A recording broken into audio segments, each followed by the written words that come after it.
आज हम एक ऐसे दिव्य यात्री की कहानी में उतरेंगे जिनका सफर ना अहंकार से शुरू हुआ और सच्ची भक्ति पर जाकर खत्म हुआ। तो चलिए इस बेहद दिलचस्प कहानी को समझते हैं। नारायण। नारायण। अच्छा, ये सुनते ही हम सब के मन में एक ही तस्वीर आती है ना? हाथ में वीणा लिए तीनों लोकों में घूमने वाले एक दिव्य ऋषि। पर सवाल ये है कि ये दिव्य यात्री असल में हैं कौन और इनकी कहानी क्या है? हाँ, तो हम सब देवर्षि नारद को एक ऐसे संत के रूप में जानते हैं जो हमेशा घूमते रहते हैं, अपनी वीणा की मधुर धुन पर भक्ति भरे भजन गाते हैं और भक्ति का संदेश फैलाते हैं। तो चलिए इसे थोड़ा और गहराई से समझते हैं। देखिए, नारद जी सिर्फ एक घूमते फिरते गायक नहीं हैं, वो भक्ति के रास्ते पर एक मजबूत पिलर की तरह हैं। कीर्तन के तो गुरु हैं ही, और उन्होंने प्रण लिया है कि हर दिल में भक्ति जगाकर रहेंगे। लेकिन यहाँ कहानी में एक बहुत ही दिलचस्प मोड़ आता है। क्या आपको पता है कि एक महान ऋषि बनने का उनका यह सफर असल में अपमान से शुरू हुआ था? आइए जानते हैं कैसे। तो अब हम चलते हैं नारद जी के पिछले जन्म की कहानी में। उस समय वो उपवरण नाम के एक गंधर्व थे और देखेंगे कि कैसे उनकी सिर्फ एक गलती ने उनकी पूरी किस्मत ही बदल दी। तो हुआ कुछ यूं कि भगवान ब्रह्मा की सभा चल रही थी। एकदम भक्ति और पवित्रता का माहौल था, और वहां उपवरण अपने रूप के अहंकार में इतने चूर थे कि वो स्त्रियों के साथ चंचलता करने लगे।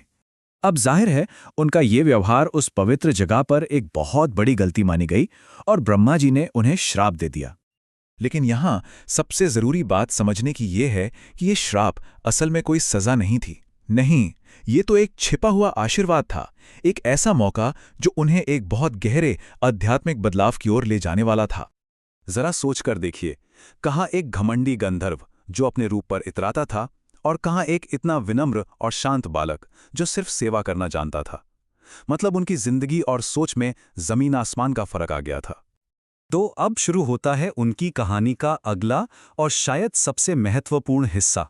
उनका जन्म होता है एक दासी के बेटे के रूप में, और फिर उनकी मुलाकात होती है कुछ ऐसे ऋषियों से जो उनकी जिंदगी हमेशा हमेशा के लिए बदल देते हैं। और पता है ये सब कब हुआ? जब वो सिर्फ 5 साल के थे। जी हाँ, सिर्फ 5 साल की उम्र में उनकी आध्यात्मिक यात्रा शुरू हो गई थी। ये दिखाता है कि वो कितने ज्यादा मैच्योर थे। बच्चों की तरह चंचल नहीं, बल्कि एक गंभीर और शांत बालक थे। तो सवाल है, उन्होंने ऐसा क्या किया? रास्ता आप सुनेंगे तो हैरान होंगे। बहुत ही सीधा साधा था।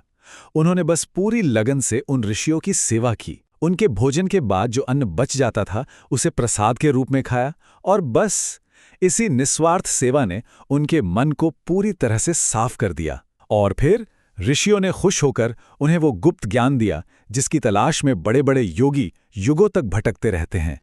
फिर एक दिन क्या हुआ, उनकी मां को सांप ने काट लिया और उनकी मृत्यु हो गई। अब कोई और होता तो इसे एक दुखद घटना मानता, पर उन्होंने इसे एक दिव्य संकेत के रूप में देखा। उन्हें लगा कि ईश्वर ने उन्हें उनके आखिरी सांसारिक बंधन से भी आजाद कर दिया है, ताकि वो बिना किसी रोक टोक के अपने रास्ते पर आगे बढ़ सकें। तो जब वो गहरे ध्यान में बैठे थे, तब उन्हें एक आकाशवाणी सुनाई दी। आकाशवाणी मतलब स्वर्ग से आती हुई एक दैवी आवाज, एक डिवाइन मैसेज जो सीधे ईश्वर की ओर से आता है। और उस आवाज ने उनसे कुछ ऐसा कहा जिसने उनका जीवन लक्ष्य ही तय कर दिया। उस आकाशवाणी ने उन्हें समझाया कि देखो, इस जन्म में तुम मुझे फिर नहीं देख पाओगे। तुम्हारा दिल अभी पूरी तरह से शुद्ध नहीं है। मैंने तुम्हें ये एक झलक सिर्फ इसलिए दिखाई ताकि तुम्हारा दिल मुझ में लग जाए, स्थिर हो जाए। तो मतलब भगवान के दर्शन की यही इच्छा, यही तड़प उनकी पूरी जिंदगी की भक्ति को ताकत देने वाली थी। ये एक वादा था, एक लक्ष्य था। और फिर समय आने पर उनका अंतिम जन्म हुआ, एक दिव्य रूप में। वो बने ब्रह्मा के मानस पुत्र, और अब जाकर वो अपनी जिंदगी के सबसे बड़े मिशन के लिए पूरी तरह से तैयार थे।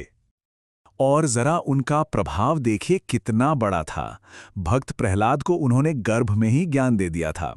ध्रुव जब जंगल में भटक रहे थे तो उन्हें रास्ता दिखाया।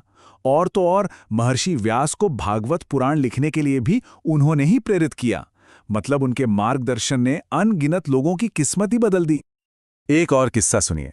एक बार राजा दक्ष ने क्रोध में आकर उन्हें श्राप दे दिया कि तुम कभी एक जगह टिक नहीं पाओगे। पर नारद जी ने क्या किया? उन्होंने उस श्राप को भी खुशी खुशी स्वीकार कर लिया। इसे भी उन्होंने अपने प्रभु की इच्छा माना और अपने दिव्य कर्तव्य का हिस्सा बना लिया। यही तो है सच्चे समर्पण की असली निशानी। तो अब हम आते हैं इस कहानी के आखिरी और शायद सबसे शानदार हिस्से पर। एक ऐसा हिस्सा जहां खुद भगवान कृष्ण राजा उग्रसेन के सामने देवर्षि नारद के गुणों का बखान करते हैं। जरा सोचिए, ये कितनी बड़ी बात है। साक्षात भगवान श्री कृष्ण खुद उनके गुणों की तारीफ कर रहे हैं और कह रहे हैं कि वे रोज नारद के गुणों का गान करते हैं। इससे पता चलता है कि नारद जी भक्तों में कितने श्रेष्ठ हैं, कि स्वयं भगवान भी उनके गुणों के प्रशंसक हैं। तो क्या थे वो गुण जिनकी भगवान कृष्ण भी तारीफ करते हैं? अहंकार से पूरी तरह आजादी, ऐसी स्थिर बुद्धि जो हार जीत से बिल्कुल न डिगे, और हर प्राणी की भलाई की भावना।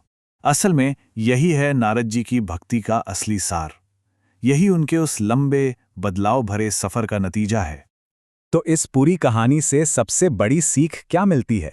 यही कि सच्ची भक्ति सिर्फ एक इमोशन, एक भावना नहीं है, बल्कि ये विनम्रता और निस्वार्थ सेवा के कर्म से पैदा होती है। एक ऐसा रास्ता है जो आखिर में हमारे मन को पूरी तरह साफ कर देता है। तो आखिर में ये सवाल सोचने पर मजबूर करता है कि एक श्रापित गंधर्व से एक पूजनीय ऋषि तक का नारद जी का ये सफर हमें भक्ति की शक्ति के बारे में क्या सिखाता है।